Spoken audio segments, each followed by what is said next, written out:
नमस्कार दोस्तों, मैं हूं हेमंत कुमार आमेटा और एक बार आप फिर हाजिर हुए हैं आपके लिए नया वीडियो लेकर। आपके सामने एक फील्ड दिख रहा है जिसमें दूर तक जहाँ निगाह जाती है आपको मूंग ही मूंग दिखाई देता है। ये फसल जो है अपने मारवाड़ क्षेत्र में खरीफ के अंदर प्रमुख फसल है।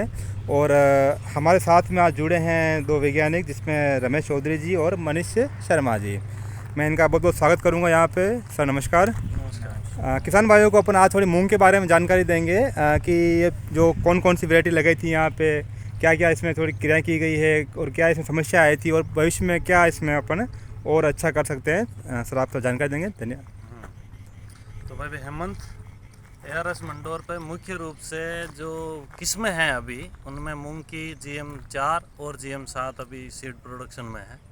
GM4 थोड़ी अर्ली मैच्योरिंग टाइप की होती है जो 70 दिन में पक के तैयार हो जाती है। GM7 10-12 दिन एक्स्ट्रा लेती है पकने में। GM4 का ये है कि ये फ्लोरिंग भी अर्ली करती है और कम मॉइस्चर होने पे भी ये एस्केप करके पॉट सेटिंग कर लेती है, तो एक सफिशिएंट यील्ड दे देती है। जबकि GM7 इस साल जैसा वर्षा जिस साल वर्षा रही है उस हिसाब से GM7 बहुत अच्छा है। GM7 में पोड नंबर ज़्यादा आते हैं GM4 की अपेक्षा, और देखने में भी दो खेत हैं। ये GM4 का खेत है, आप देख सकते हो। पौधा एक ये जो सोइंग है वो करीब 3 जुलाई को हुई है। पौधे के अंदर पोड सेटिंग और पोड ज़्यादातर काली पड़ गई है, तो इसका मतलब पकने की स्थिति में आना शुरू हो गया है और नए फ्लोर भी आ रहे हैं, तो इसमें एक साथ यूनिफॉर्म पकाव नहीं हुआ है। जबकि GM7 में आप देखोगे तो अभी सारी की सारी जो फलियां हैं वो एकदम हरी है, इसमें ग्रीन स्टेज में है और अभी भी इसमें फ्लोरिंग चल रही है। अगर फ्लोरिंग किसी GM7 में फ्लोरिंग लेट आए, वेजिटेटिव ग्रोथ ज़्यादा हो जाए, तो उस स्थिति में GA3 या फिर फूल जड़ रहे हों, आने के बाद भी स्थायी नहीं रह रहे हो, पोड नहीं बन रही हो, तो प्लेनोफिक्स जैसे स्प्रे कर सकते हैं। और मेनली इस स्टेज में कीड़ों से और रोगों से बचाव बहुत ज़रूरी है, क्योंकि इस वक्त फ्रूट बोरर और सकिंग पेस्ट का काफ़ी अटैक रहता है, तो उनसे बचाव किया जा सकता है इस स्थिति में और काफ़ी मुनाफा लिया जा सकता है।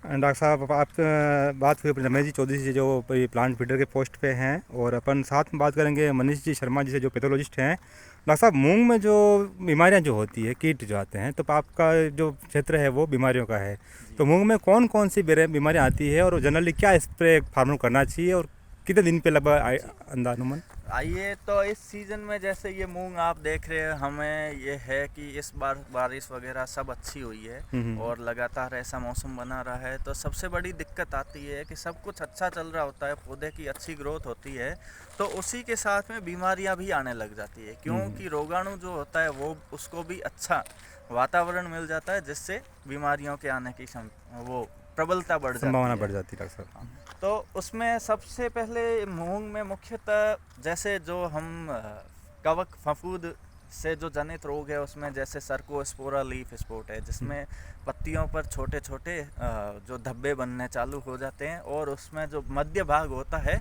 वो गहरा भूरा या फिर ग्रे कलर का होकर गिर जाता है, और जैसे हम वो खाली खाली छेद दिखते हैं जिनको हम शॉर्ट होल्स भी बोलते हैं। तो ये बहुत अधिक मात्रा में आता है। उसके अलावा एक आता है एंथ्रेक्नोज बीमारी, उसमें जिसको हम श्याम वर्ण भी बोलते हैं। तो उसमें क्या होता है कि चारकोल जैसे होता है ना, कोयला, उसकी तरह वो पत्ते पे धब्बे बनने चालू हो जाते हैं, पत्ते के ऊपरी सतह पे। तो ये जो बीमारियां हैं, यदि अर्ली पौधे की शुरुआती अवस्था में आ जाए तो फिर ये बहुत ही ज़्यादा नुकसानदायक हो सकती है। जैसा कि हमने देखा था इस बार ये GM4 का जो खेत है, इसमें एंथ्रेक्नोज और सर्कोस्पोरा लीफ स्पॉट की प्रबलता बहुत अधिक आई थी। जैसे हम देख रहे हैं, ये जो पत्ती है इसमें आप देख सकते हैं, ये है सर्कोस्पोरा लीफ स्पॉट। इसमें ये अभी धब्बे छोटे छोटे हैं, क्योंकि हमने इसमें स्प्रे करवा दिया था, तो वो रोग हमें प्रबंधन किया जा चुका है। और दूसरी जो है ये है आपकी एंथ्रेक्नोज, ये इसमें धब्बे बनते हैं और वो चारकोल जैसी दिखाई देता है, कि जैसे चारकोल की कवरिंग हो वैसा दिखाई देगा कोयले। तो इसके लिए मैनेजमेंट के लिए सबसे पहले आप पायरेक्लोस्ट्रोबिन और इपॉक्सीकोनाजोल, ये दो फफूंदनाशी है, इनका एक मिश्रण है, उसको आप 1.5 ml 1 लीटर पानी में मिला के और छिड़काव किया जा सकता है, जिससे आपको उचित प्रबंधन मिलेगा। इसके अलावा इसमें एक और बीमारी आती है जिसको हम बोलते हैं विषाणु जनित, जिसमें आपके पत्ते ये जो मोज़ेक हो जाता है, पीले पड़ने चालू हो जाते हैं, हरे जैसे हरा पीला ऐसे मोज़ेक टाइप का बन जाता है जिसमें। तो उसके लिए भी आपको ध्यान रखना है, क्योंकि ये बीमारी एक बार यदि फील्ड में आ गई और ये जो कीट होते हैं जैसे सफ़ेद मक्खी होती है, उससे एक पौधे से दूसरे पौधे में फैलता है। तो उसके लिए आपको कीटों का भी नियंत्रण प्रबंधन ज़रूरी है। तो उसके लिए आप सिस्टमिक इंसेक्टिसाइड का स्प्रे कर सकते हैं, जिसमें आप जैसे मोनोक्रोटोफॉस है जो कॉन्टैक्ट और सिस्टमिक दोनों के रूप में काम करता है, आप एसीफेट का स्प्रे कर सकते हैं। तो और थायामेथोक्सम वगैरह है उनको कर सकते हैं, एसिटामिप्रिड है। उसके अलावा नए नए जो इंसेक्टिसाइड आ रहे हैं उनको भी आप काम में ले सकते हैं। और हम देख सकते हैं कि इस बार GM4 की अपेक्षा में जैसे GM7 है तो इसमें रोग थोड़े कम आए हैं, क्योंकि ये नई किस्म है। तो धीरे धीरे इसमें जैसे शुरुआती अवस्था में जैसे रेजिस्टेंट है तो कम रोग आ रहे हैं। बाकी आगे देखते हैं इसका और क्या रहता है कि रोगों के प्रति कितनी बीमारियां वगैरह आती है। तो अगर जनरली एक फार्मर की तरह बात की जाए, अगर कोई किसान मूंग लगाता है जी, तो जो कल्चर प्रैक्टिस है इसमें वीड कंट्रोल करने के लिए अपन क्या स्प्रे उसमें कर सकते हैं इसमें डॉक्टर साहब? वीड कंट्रोल करने के लिए आजकल काफ़ी सारी टेक्नोलॉजी आ गई है, जैसे इंटरकल्चर है मेनली, मैं वो सजेस्ट करूँगा। खेत को प्लोइंग करके ही तैयार करें, बिना प्लो किए हुए खेत में सीधी बुआई ना करें, इससे वीड कम होती है। प्लोइंग करोगे अगर जस्ट बुआई से पहले एक बार डिस्क प्लो या फिर आप डीप प्लो चलाओगे तो इससे एक शुरुआती अवस्था में जो कचरे की समस्या आती है वो नहीं होगी। बाद में अगर आप बुआई के बाद में अगर वीड को कंट्रोल करना चाहते हो तो शुरुआती 20 दिन 25 दिन तक जब मूंग रहता है तो मुख्य तौर पे ब्रॉड स्पेक्ट्रम हेर्बिसाइड इसमें रिकमेंडेड है हमारी पीओपी में भी। जैसे एक मार्केट में आयरिस नाम से आता है और एमिजा थापर एमिजा मॉक्स का कॉम्बिनेशन भी है, एमिजा थापर अकेला भी है। ये कुछ हेर्बिसाइड हैं जो बहुत कारगर सिद्ध होते हैं शुरुआती अवस्था में।